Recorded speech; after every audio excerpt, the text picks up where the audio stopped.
decir que no hay muchos argentinos, si es que hay alguno que tenga esa capacidad o de hacer escuchar su voz. Para estar viendo el pensamiento social del Papa Francisco, que es lo que nos ocupa hoy, hay dos invitados, Padre Manuel Delía, ingeniero civil y doctor en teología, capellán del IAE, y Alberto Willi. Alberto es licenciado en filosofía, licenciado en ciencias políticas, máster en negocios, doctor en negocios, quien aparte tiene una importante actividad personal en barrios más necesitados, por llamarlo de alguna manera, y que parte de su investigación es en entornos difíciles para llevar adelante la vida de las personas. Hola Manuel, hola Kidu. Yo quería empezar con una primera pregunta que nos ponga de marco. Manuel, antes de meterme en el pensamiento específico del Papa Francisco, quería saber un poquitito que nos cuentes del pensamiento social de la Iglesia, eso que a veces también se llama doctrina social de la Iglesia. ¿Qué es esta visión de la Iglesia sobre la economía, la sociedad, la empresa? Bueno, buen día a todos primero y gracias por la invitación y la oportunidad de hablar de este tema que en nuestro momento es un tema picante. Y arranco diciendo que lo que se llama habitualmente la doctrina social de la Iglesia, que últimamente se la trata de llamar de otro modo por el peso que tiene la palabra doctrina, como si fuera una especie de cuerpo monolítico de ideas, se lo suele llamar mejor pensamiento social cristiano. Es una serie de elaboraciones que se hace alrededor de los problemas que surgen en el ámbito social y que tienen que ver con la economía y con la sociedad en su conjunto. El pensamiento social cristiano, como algo más organizado, tiene poca vida. Podríamos decir que hace un siglo se empezó a trabajar de un modo más serio y más sistemático. Y creo que lo más importante para decir es que es tratar de sacar consecuencias del Evangelio, de lo que se puede aplicar del Evangelio en la sociedad, en las relaciones entre las personas, en las relaciones que son de tipo social, familiar, político y económico, y que no es un cuerpo sólido de principios absolutos, no es una serie de máximas, una especie de checklist que uno tiene que ir cumpliendo y a las que tiene que atenerse, sino que es tratar de reflexionar en cada momento de la historia, a la luz del Evangelio, qué consecuencias se pueden sacar de la propuesta del Evangelio. Y entonces se ha ido elaborando a lo largo de los siglos un cuerpo de pensamiento que es muy variado también porque cambia según las épocas y que no está hecho, insisto, de una serie de máximas fijas, sino de una serie de criterios de referencia para poder pensar la situación social, económica, política o lo que fuera en cada momento. Es muy importante esto, la Iglesia no baja línea, el pensamiento social cristiano no baja línea, a pesar de que sí hace afirmaciones muy fuertes que tienen que ver con algunas situaciones políticas, económicas y sociales. Y lo que trata de hacer es de articular un pensamiento alrededor de una serie de principios generales que son como el corazón de esa doctrina. Los voy a enumerar simplemente para que los que ya más o menos los conocen, porque algunos los conocen. El primero de todos es que trata de, y me voy a centrar sobre todo en el tema de la economía, ¿no? Primero que todo es que la actividad de la economía no se rige solamente por números, sino que sobre todo es un servicio a las personas. La economía es una manera de organizar nuestro trabajo y nuestros recursos para hacerlos accesibles a todos aquellos que participan de esa actividad y que entonces no son importantes los números, por decirlo de alguna manera, las variables macro de un sistema, que son importantes, si no están al servicio de la riqueza de la persona, de cada una de las personas que participan. Ese es el punto central, lo podríamos llamar así, la dignidad de la persona humana al centro de la economía. Después hay otros principios que sirven también como referencia y que podría mostrar medio como en parejas, ¿no? Por un lado es la defensa de la propiedad privada y la defensa de lo que se llama el destino universal de los bienes. Es decir, está muy bien que yo tenga cosas, pero tengo que tener una mirada abierta a las necesidades de los demás. Otra pareja de valores que maneja son lo que llama el principio de solidaridad y el principio de subsidiariedad. Es decir, cada uno de los individuos de este mundo, como estamos todos entrelazados en relaciones entre nosotros, somos de alguna forma corresponsables y tenemos que hacernos cargo de los problemas propios y de los demás. Principio de subsidiariedad se llama eso. Si verdaderamente me tengo que sentir responsable de los demás. No soy un individuo aislado en lucha contra otros, sino que soy una persona que está articulando su actividad con otros. Y por otro lado, el de la solidaridad, que supone que a aquellos que están más necesitados, yo puedo ayudarlos y tengo que ayudarlos en su crecimiento. Hay un principio que tal vez es uno de los que más chocan, porque es uno de los que más ha tenido presencia, sobre todo con la figura del Papa Francisco, es el que se llama el principio de la opción preferencial por los pobres. Es claro en el Evangelio y en toda la tradición bíblica judeo-cristiana cómo Dios continuamente llama a la atención a los más necesitados. Y entonces forma parte del corazón de la propuesta evangélica y también de la doctrina social de la Iglesia, no solamente, por así decir, promover la vida de aquellos que están bien colocados, sino que tengan una mirada de atención preferencial, porque son los que tienen menos recursos, hacia aquellos que menos tienen. El título creo que es bastante chocante, ¿no? Dice opción preferencial por los pobres y ya se prenden luces rojas en algunos oídos porque no les gusta demasiado, ¿no? Y yo diría que estos 5 o 6 principios son puntos de referencia para pensar en cada momento lo que se puede hacer. Y lo que pide la doctrina social de la Iglesia es que se aplique la inteligencia para poder resolver los problemas que va dando la sociedad y la economía a la luz de una serie de indicaciones que va dando sobre este tema. Hay una serie Ahora, Manuel, perdón que salto y voy a agarrarme de esto último que has dicho y antes de ir bajando a temas más candentes, probablemente. En este pensamiento vos fuiste diciendo, la Iglesia, a medida que van cambiando los tiempos, van cambiando los énfasis. ¿Cómo ubicás en la tradición de la doctrina social de la Iglesia o del pensamiento social de la Iglesia, cómo ubicarías el pensamiento de Francisco? El pensamiento de Francisco está muy alineado primero con lo que fue toda la tradición de ese pensamiento. Él se formó en una época en la que la doctrina social de la Iglesia de alguna forma explotó en la vida y en la reflexión de la teología, ¿no? De los que nos dedicamos a pensar las cosas desde la visión religiosa. Me gustaría por ahí hacer un salto para atrás y ver cómo cada uno de los papas tuvo un papel distinto. Uno piensa, por ejemplo, en Juan Pablo II surgió en un momento en que estaba la Guerra Fría entre dos bloques, el comunismo y el mundo occidental, en absoluta contraposición, y lo que hizo el Papa fue hacer visible la voz de los que estaban detrás de lo que llamábamos la cortina de guerra, con una crítica feroz y muy concreta al sistema colectivista marxista. Y entonces, a la luz de estos mismos principios, él aplicó una lectura de la sociedad que ayudó a la sociedad a pensar la sociedad de otro modo. Se dice de alguna manera que colaboró y mucho en la caída del régimen comunista. El caso de Benedicto lo salto porque es un poco más complejo, pero hay que tener en cuenta lo que supone un papa venido de Latinoamérica, que es un lugar donde los sistemas económicos tienen una conformación estructural en la que no voy a meter en causas, que esas conocerán ustedes mejor que yo, pero en los cuales el tema de la pobreza y de la desigualdad está muy presente, a pesar de que se da de modos distintos, pero uno puede echar un vistazo a todo lo que es el mundo de Latinoamérica, y el Papa lo que hace es tratar de visibilizar algo que se da muchas veces por descontado. Y a mí una de las cosas que más me impresionó siempre, los años que viví en Europa, por ejemplo, que fueron varios, fue ver una sociedad que era mucho más equitativa que aquella en la que yo había vivido.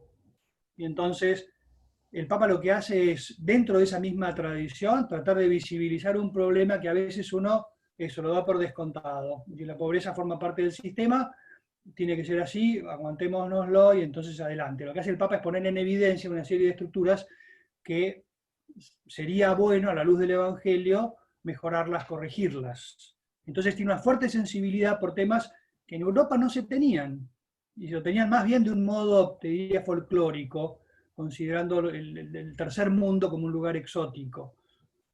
No sé si eso responde un poco a tu... Sí.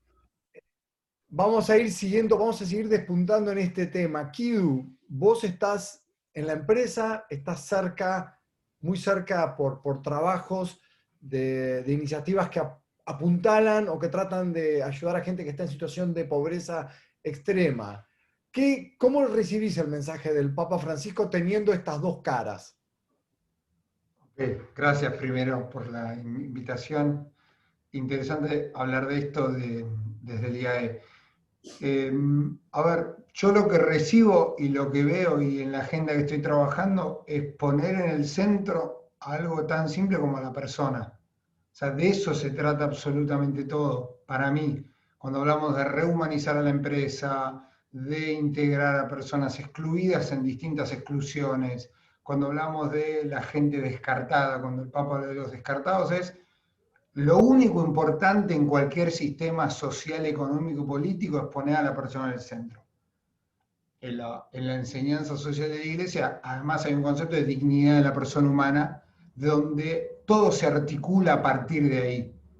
Es decir, todos los sistemas sociales, políticos, económicos y la empresa como organización social, porque creo que es mucho más que una organización económica, porque impacta en múltiples esferas, tiene que estar al servicio de las personas. Entonces, si vos ves una sociedad fracturada, con 50% de gente abajo de la línea de pobreza, con el 60% de los niños abajo de la línea de pobreza, digo datos oficiales, es una sociedad en donde no importa, para mí, posiciones políticas, no está poniendo en el centro a la dignidad de la persona humana. Ahora, ¿quién es responsable? Si la persona sale por mérito propio, si sale con plan social, lo podríamos discutir, pero creo que el diagnóstico que trae esta visión, si quieren más desde la periferia, soy el Papa que viene desde el fin del mundo, es desnaturalizar lo que decía Manu, un europeo puede ver como divertido, che, en aquel lugar hay pobres. A mí me llama mucho la atención cuando Argentina dice, uy, nos parecemos a África. Me parece mal, estigmatizante. ¿Qué es lo que significa? Que naturalizamos desde Latinoamérica que está bien que en África haya pobreza. Entonces, no te tenés que parecer al Congo. Me parece ridículo. Y después explota Chile, que es una sociedad en Latinoamérica que estaba solucionando las cosas, y numéricamente las está solucionando, porque la sociedad creo que es mucho más compleja que un mercado que se regula automáticamente, o que liberar el precio del dólar y que vengan inversiones.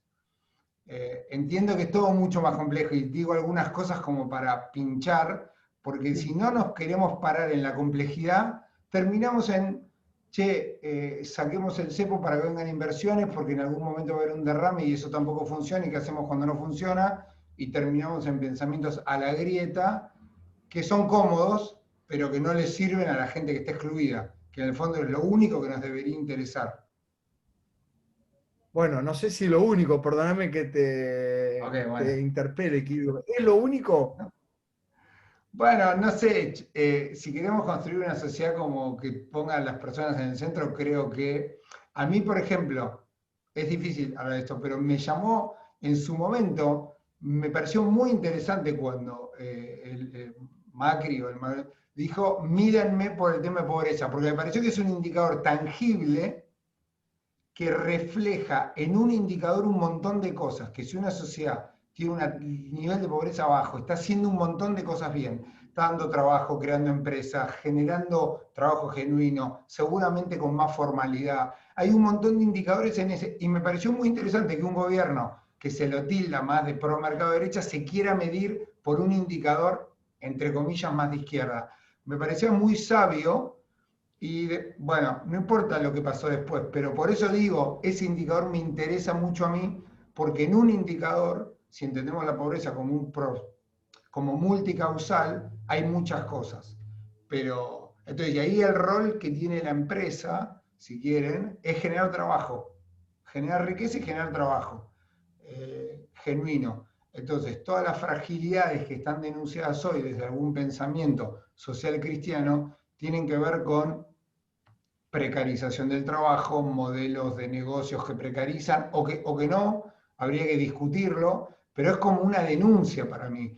El pensamiento social cristiano o el del Papa para mí hoy es más de denuncia que de proposición. ¿Por qué? Porque es como, a ver, che, yo desde acá veo esto, veo que los sistemas económicos y políticos no están poniendo en el centro a la persona. ¿Qué deberían hacer? No tengo ni idea. Para mí deberían decir eso, no tengo ni idea. Lo único que digo es que esto no está funcionando bien, que el sistema está roto.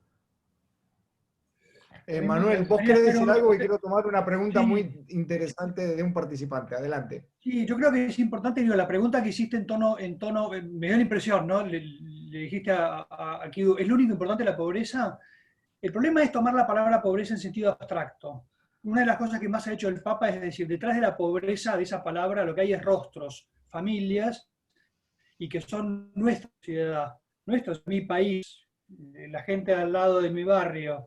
Y entonces creo que es un problema hablar de la pobreza, eso simplemente como un coeficiente de indicación de la economía, y ver que un país que tiene muchas personas sin la posibilidad de trabajar, sin la posibilidad de sostenerse, es un tema importante. Entonces yo diría, ¿es el único tema importante? No, pero es una luz de alarma que no podés dejar de lado. Entonces, de alguna manera, la pobreza es el indicador. No que sean el motor del pensamiento, pero son un indicador constante que te dice qué tal va el sistema como sistema. Y después, la segunda cosa que yo me olvidé cuando la dije en su momento, y me gustó cuando Kidu decía que lo que hace también la doctrina social de la Iglesia, sobre todo, es denunciar los desequilibrios y después con toda honestidad, y esto ha escrito el Papa varias veces, dice, yo no tengo respuestas, porque esto les corresponde a ustedes.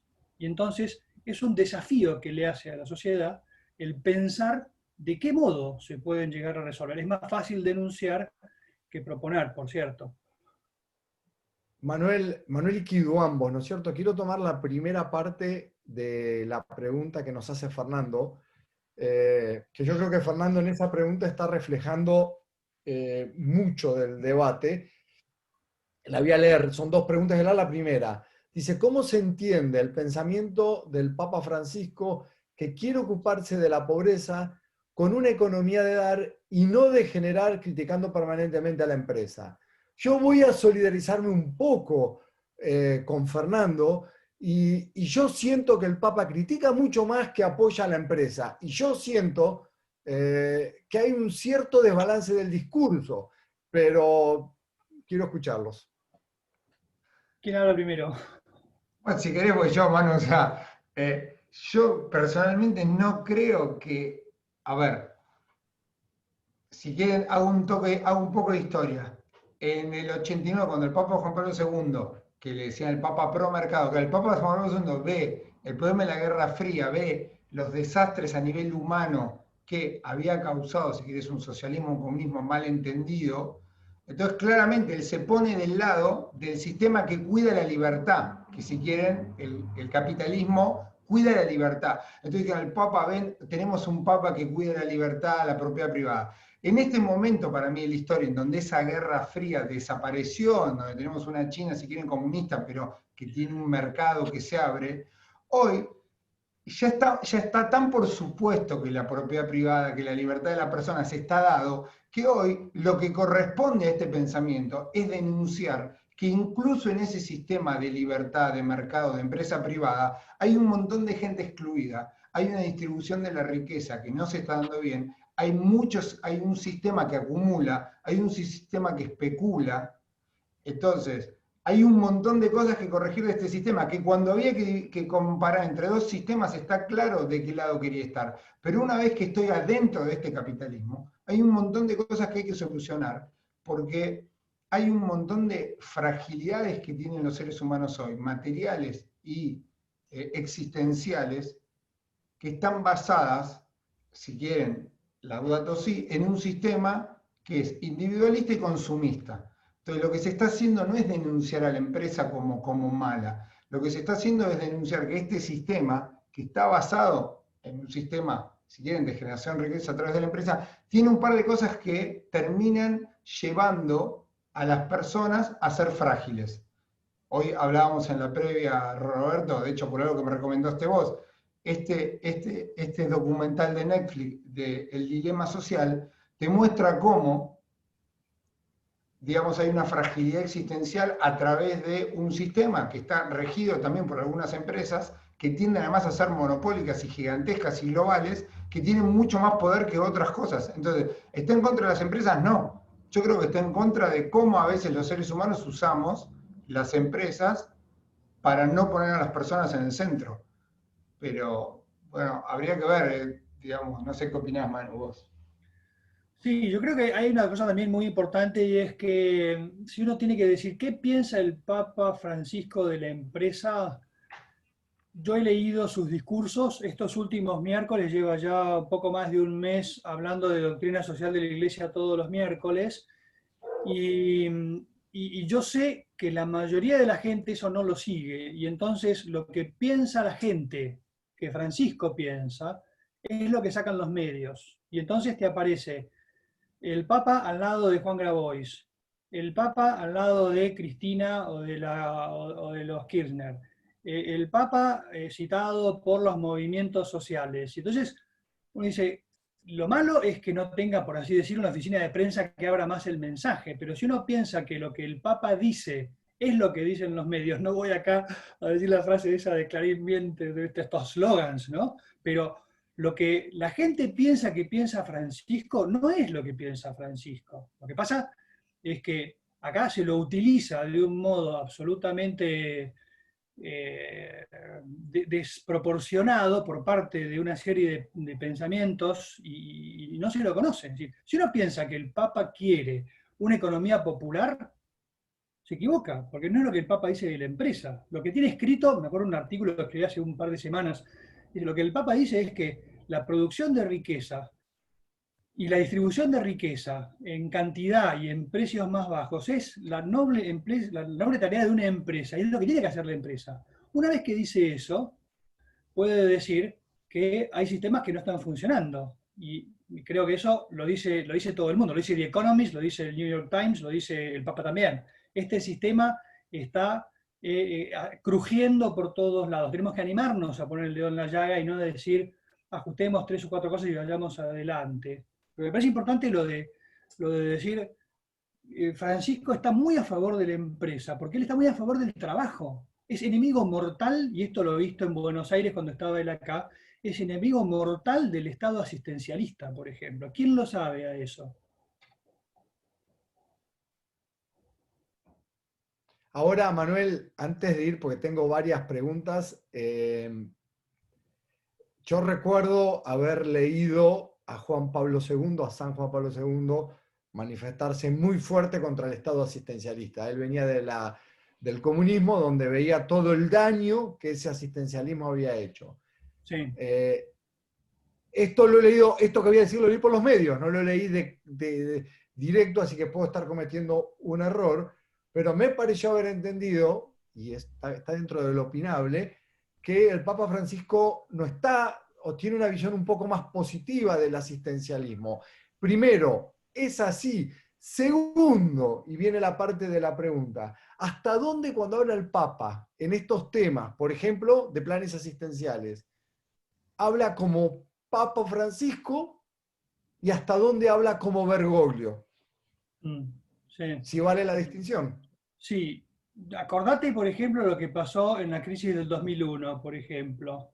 La hecatombe, que es la que se viene ahora también, La hecatombe que se produjo en el 2001 llevó a que mucha gente se diera cuenta de que era necesario salir a hacer asistencia hasta que se pudiera poner en funcionamiento un sistema de promoción, es decir, sostener a la gente mientras se la capacita para que consiga trabajo. Entonces, cuando el Papa ve determinadas circunstancias, puede tener como referencia histórica que él vivió en su propia carne, porque él fue protagonista, por ejemplo, del diálogo argentino que se hizo en aquellos años, de que puede haber un momento en el cual la asistencia es importante. Pero, por ejemplo, una de las cosas que hemos hablado mucho con amigos curas villeros, hay una especie como de pensamiento de que el cura villero lo que quiere es simplemente tener a la gente por ahí y lo que hace es organizar cosas sociales.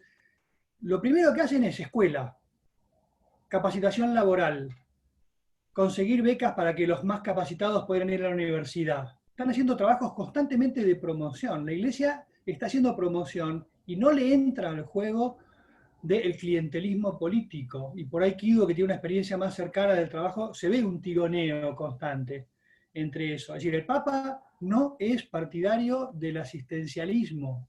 Te lo digo así, y debería ir a buscar bibliografía, porque para mí es obvio. Porque yo desde que tengo uso de razón teológica, por decirlo de alguna manera, he entendido que la iglesia hace muchos años que abandonó el asistencialismo. No le des pescados, enseñale a pescar.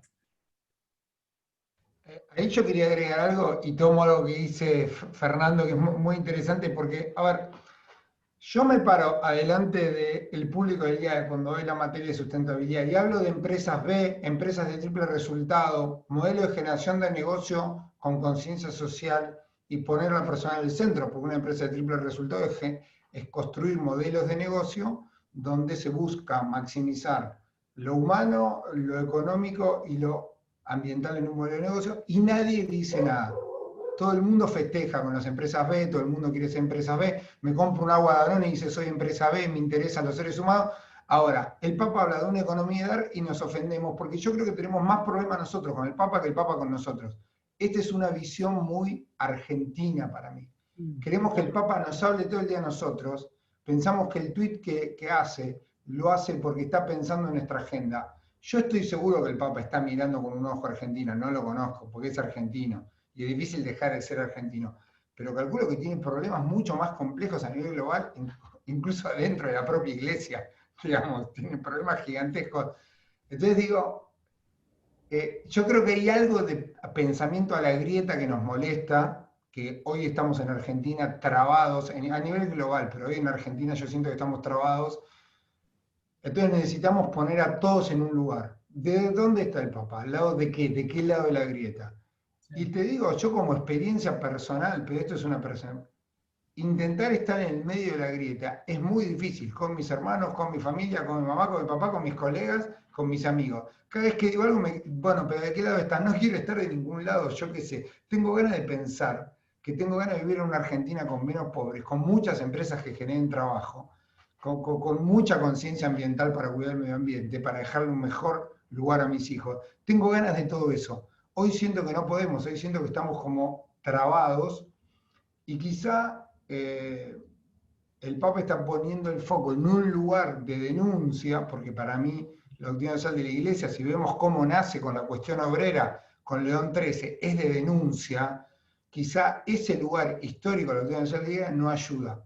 Pero el día que haya una propuesta económica concreta va a ser peor. Entonces, estamos como en un lugar que es bastante complejo para los cristianos además, o para los católicos en particular, porque además ahí se mezcla el liderazgo espiritual y se mezcla una propuesta económica.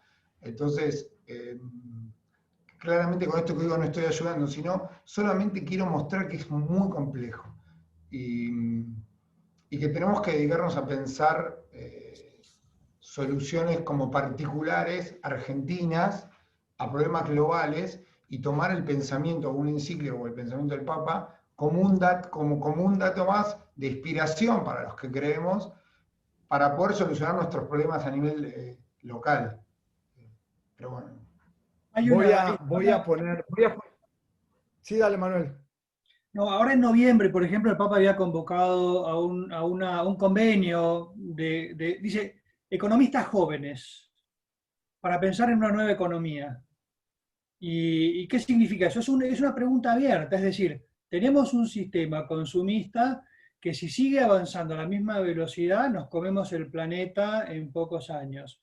Tenemos un sistema distributivo, estaba pensando en el sistema jubilatorio, por ejemplo, está entrando en crisis en todos lados.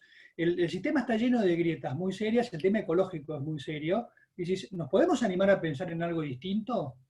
No tenés que colocarte del lado del corporativismo, del lado del capitalismo, sino que pensando en todos los valores que hay en juego, ¿no podés pensar en algo distinto? Yo creo que el gran valor para mí que tiene la doctrina social de la Iglesia es animarse a meter el dedo en la llaga en cada momento en aquellas cosas que no se ponen en evidencia porque estoy pensando en otros problemas. Entonces te desafía, eso es lo que a mí me gusta. Cuando te pica es porque te desafía, no porque te está demonizando. Acá voy a abrir, hay varias preguntas interrelacionadas, ya el chat me hace un poco difícil seguirlo, pero empezó con Héctor y desde un lugar un poco distinto. Después, acá se movió a Juan Ignacio. La comunicación del Papa, que también es un poco el tema que vos agarraste en tu artículo. Bueno, acá Héctor dice, ¿por qué el Papa no tiene una comunicación más directa? ¿Por qué tenemos que saber del Papa, de lo que él piensa a través de los medios? ¿O por qué no usa un medio directo? Y después está esto dice Héctor, y con eso dice, bueno, pero ¿y cómo interpretamos el tuit sobre la meritocracia? Me gustaría saber, aunque sea una pequeña reflexión sobre cómo podemos hacer para entender bien lo que piensa el Papa. Sí, yo creo que eso es importante, primero que nada, y esto me acuerdo de habérselo escuchado personalmente al principal biógrafo de Francisco cuando pasó por Argentina hace 2 o 3 años, que decía, ustedes argentinos tienen un problema y es que todo lo que el Papa dice lo traducen a su propio país cuando el Papa está hablando a un público un poquito más amplio, por decirlo de un modo irónico. Entonces hay que tener cuidado en eso. Hay cosas que a veces no sabes por qué se dan. Para mí fue clave el tema de la meritocracia. El presidente Fernández habló de meritocracia, el Papa habló de meritocracia el mismo día, prácticamente a la misma hora, y fue una pura coincidencia. Y entonces hay que tener en claro que están hablando de cosas distintas. Y entonces, o si están hablando de cosas, no se refieren a lo mismo, no es que preparan juntos el tema. Y entonces, que ha habido un déficit, creo, de comunicación por parte del Papa en lo que se refiere a nosotros. Una de las primeras preguntas del chat era por qué no se refiere más a nosotros los argentinos. Yo también se lo pregunto a eso, no tengo ningún problema en decir, a mí me hubiera encantado que hablara de la situación en el país. No lo hizo. Tiene su agenda, yo no soy dueño de su agenda, la respeto y él verá por qué. Pero lo que sí creo es que por parte de la Iglesia, por ejemplo en la Argentina, hubiera sido muy interesante tomar los temas de los que habla y tratar de visibilizarlos de un modo adecuado a lo que es nuestra realidad. Por ejemplo, el Papa ha hablado muchísimo de corrupción. Para mí es una vergüenza que la Iglesia no tenga como primera palabra esa bandera de decir necesitamos un país más justo, empezando por aquellos que están en situación de poder imponerse a otros de modo violento a través de sistemas corruptos, por ejemplo. Pero ¿cómo puede hacer alguien para escuchar al Papa que lo busquen directamente en las fuentes? Porque con todo respeto, cuando Clarín o el Boletín Católico o Página 12 o Izquierda Diario o Anfibia o La Nación reflejen lo que el Papa dice, evidentemente van a poner los párrafos que a ellos les interesa. Y entonces yo, ¿qué es lo que veo? Que el Papa tiene muy pocos portavoces de su verdadero pensamiento y hay muchos que se aprovechan de cosas que dice, no dando el contexto completo. Una cosa que a mí me pareció interesante es, el peronismo siempre usa al Papa como referencia, pero jamás lo nombró. Problema tuyo, no tenés por qué nombrarlo, pero es una cuestión de estrategia que si te hubieras dado cuenta de que tenías valores en común, los dos tienen valores en común. Pero unos lo usan, otros no lo usan. Hay un problema de agenda y hay un problema de comunicación. Es cierto, no puedo explicar el por qué, pero es cierto también que el Papa tiene otro horizonte distinto que hablarle solamente a la Argentina. Yo voy a volver a la empresa. Mañana el Papa va, entiendo que mañana no sé si es mañana o pasado, va a lanzar la nueva encíclica, Hermanos Todos. Sí. La va a lanzar en Asís. El Papa se llama Francisco, San Francisco de Asís. Tal vez es en la historia de la Iglesia una de las personas que más encarnó el amor a la pobreza, entendida de una manera muy específica, como un desprendimiento absoluto del mundo, y lo ves en el carisma de los franciscanos. A mí que me resulta, y esta pregunta va para ambos, ¿no es cierto? A mí me resulta que esa pobreza franciscana que admiro está lejísimos de lo que yo estoy llamado a hacer y lo que probablemente muchos de los que están escuchando ahora, que es vivir en el medio del mundo, en la empresa, en la fábrica, en el hospital, es decir, nuestra vida es distinta, y yo a veces extraño en ese mensaje, extraño una referencia algo distinta de la pobreza, o que me resulte como más cercana. Es como que el único camino que me queda es vender todo e irme a seguir el camino franciscano. Y la verdad es que me revela un poco. Me gustaría saber las reacciones.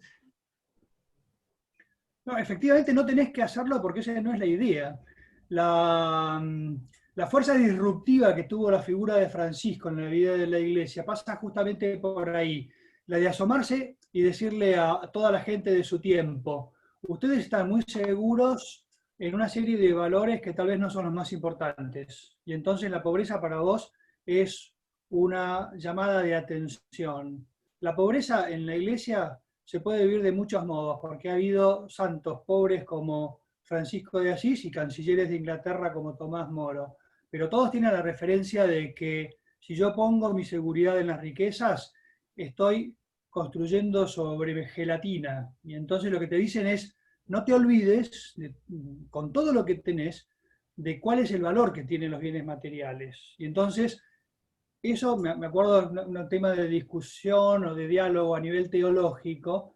En la iglesia en los últimos 100 años ha habido como una franciscanización de la pobreza, por decirlo de alguna manera. Es decir, ponerlo como el único modelo. No es el único modelo. O si te fijas en otros santos, hay otros caminos. Y lo que te están diciendo es: la pobreza sigue siendo siempre una llamada de atención, porque corres el riesgo de poner tu seguridad en algo que lo vas a perder. Y entonces no es lo que te da la felicidad. Puedes tenerlo todo, pero la felicidad no está ahí. Tienen todos que ir vestidos de sayal, como se llama el tejido este que usan los franciscanos, y que todo el mundo, como dice un cliché, que es horrible, ¿no? Es decir, ojalá todos fuéramos pobres. Dice que el Papa dice: ojalá todos viviéramos como pobres.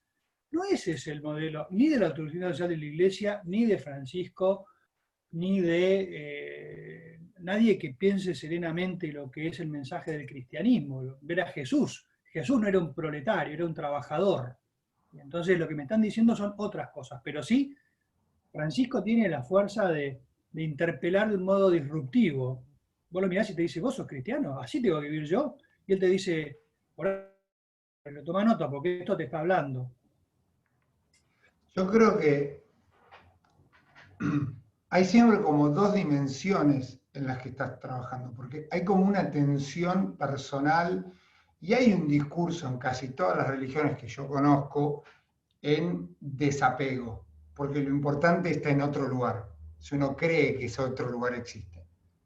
Y hay un montón de metáforas, que es más difícil que un rico, más fácil que pase por el ojo una aguja, que entre, ¿no? Y entiendo que eso en Latinoamérica no vamos a entrar, pero con todo el tema de la teología y la liberación del pueblo, hay como una, a veces, idealización de que parece que ser pobre es mejor, y casi que entonces, como ser pobre es mejor, quédate pobre, porque ya te ganaste el cielo, y creo que está mal, creo que es erróneo desde una teología que yo entiendo. Pero entonces, ¿qué pasa? Porque ahora, si vos haces una empresa solamente para satisfacer tus necesidades personales, llenarte de plata, acumular riqueza y precarizar trabajo, tener gente en negro, no distribuir, no, claramente esa es la parte que no está buena. Si yo armo una empresa para crear valor, distribuir valor, generar trabajo genuino, generar un bien y un servicio que haga a la sociedad mejor, bienvenido seas. Y vos después vivís de forma normal. Entonces, yo creo que ahí está el tema. Si pongo a la persona en el centro y la sociedad encontró que el mejor sistema para generar riqueza y distribuir riqueza es una economía de mercado con empresas fuertes, privadas, con un Estado que regule, y eso hace que las sociedades crezcan y se desarrollan, bienvenido sea. Ahora, entonces, el problema para mí no es el llamado a la pobreza en sí misma, es el llamado a poner el foco en el servicio y en la persona. Eso es desprendimiento. Cuando yo pongo el foco en la especulación y en el dinero como fin, estoy corriendo el foco. Entonces, si yo puedo crear un sistema de empresa y propiedad privada que ponga el foco en el servicio y el foco en la persona para crear y distribuir valor de forma genuina, yo creo que nadie debería poder decir nada. ¿Es el único sistema que podemos crear? No lo sé. Hasta acá nos trajo este. Quizá hay otros mejores. Hay gente que dice que hay otros mejores, hay gente que dice que no. Pero ese es para mí, vuelvo con lo que arranqué, poner la persona en el centro. Es lo único que debería interesar. Todo el resto son medios para que esa persona con su dignidad explote sus potencialidades de forma personal y libre. Entonces, lo único importante es la educación en ese sistema. Lo único, quiero decir, un factor crítico de éxito social entonces es dar educación a la gente para que pueda explotar su potencial. Voy a tomar, porque estamos cerca, nos quedan 5 minutos cuanto mucho, 2 preguntas que aparecen en el chat. Perdón si me he saltado alguna, he tratado de agarrar todas las que puedo. Hay una de Grace y una de Juan, que se podrían combinar. La primera dice, no hace falta una mirada más honda sobre este misterio, el de la pobreza. Y el segundo dice, ¿por qué los países no católicos, Dinamarca, Suecia, Noruega, Finlandia, tienen mejores condiciones de vida que el resto? Mejor calidad de vida, mayor igualdad, casi no pobreza, respeto al medio ambiente. En fin, están mucho mejor y más avanzados. Entonces, la primera, están un poco articuladas y a ver, hay un sentimiento que tanto apega a la pobreza nos atrasa. Entonces, y que hay un sentimiento popular de que los católicos, y acá voy a hablar de los católicos, que es no de todos los cristianos, con tanto énfasis en el pobre, nos olvidamos del desarrollo y de las condiciones necesarias. Abro la pregunta y cualquiera de los dos la puede tomar. Sí, mira, yo creo que perdón, perdón, Manu, salto rápido porque en el fondo pensar en la pobreza es pensar en el desarrollo, porque si no caes en el asistencialismo. Asistencialismo, asistencia es distinto que asistencialismo, yo no me quiero meter en ese debate porque sería para una sesión entera, pero claramente la única manera de generar países desarrollados o no pobres es con una política de desarrollo en mediano plazo, y en el corto plazo habrá que asumir una pérdida, y mucha gente deberá asumir pérdidas a distintos niveles, pero estamos como a un nivel, y después la otra, la primera pregunta, yo podría hablar un rato largo. Weber escribió un libro exactamente de por qué, digamos, los países de corte más protestante que católico hacen mejor fit con sistemas capitalistas. Pero es más sociológico que desde un lugar de la religión. Es como largo de explicar, digamos, pero él lo explica. Weber en 1920 ya escribe un libro que se llama Las raíces, digamos, protestantes del capitalismo, como sistema de producción y distribución de riqueza. Sí, yo creo que ahí fueron también agregando cosas. Juan Mazot también agrega algo. Se hizo cultura general, la lectura que hizo Max Weber de que la ética del capitalismo se alimenta del protestantismo calvinista, que es uno de los el estudio desde el punto de vista histórico y sociológico. Acá veo que en el grupo hay bastante gente que sabe mucho más que yo. El estudio de Weber fue bastante criticado desde un punto de vista epistemológico también y por conclusiones que sacó, porque habría que ver, por ejemplo, qué quiere decir que un país que también es católico, como Alemania, tuvo un desarrollo económico muy grande, el norte de Italia. Es decir, que la simplificación de Max Weber tiene un gran impacto y hay que estudiarlo. Me gustó una interpretación de Juan Yach hablando de esto, que él decía que él pensaba que tenía más importancia la formación cultural que tenían los protestantes, porque aprendían a leer desde chicos, que los católicos que no lo hacían. Pero acá es donde a mí me gustaría dar vuelta a la pregunta. En el año 2007 hubo una reunión de todos los obispos de Latinoamérica en Brasil, en Aparecida. Y la reflexión en ese momento fue muy interesante. Una de las cosas que dijo el Papa Benedicto, con todos los obispos de Latinoamérica, imagínense ustedes, Teología de la Liberación, argentinos, chilenos, peruanos, están todos ahí adentro, y les dijo, ¿cómo puede ser que un continente que tiene el 90% de católicos es uno de los continentes con más diferencias sociales? Primera pregunta. Y segundo, ¿por qué no hay dirigentes de inspiración cristiana? Otra pregunta. Quiere decir que si querés Max Weber nos devuelve la pregunta y nos dice, ustedes argentinos no fueron capaces, déjense de pensar en los sistemas y en lo que les viene de arriba. ¿Ustedes no fueron capaces de crear nada mejor? Entonces otra vez es el desafío para nosotros. Si eso tiene sus raíces en el protestantismo o en el catolicismo, yo creo que es una discusión que nos quita del problema. Y después, respecto de la pregunta de Graciela sobre la dimensión del misterio que tiene el tema de la pobreza, también yo me iría como muy al principio. La Biblia funciona como inspiración, no como especie de principio dogmático.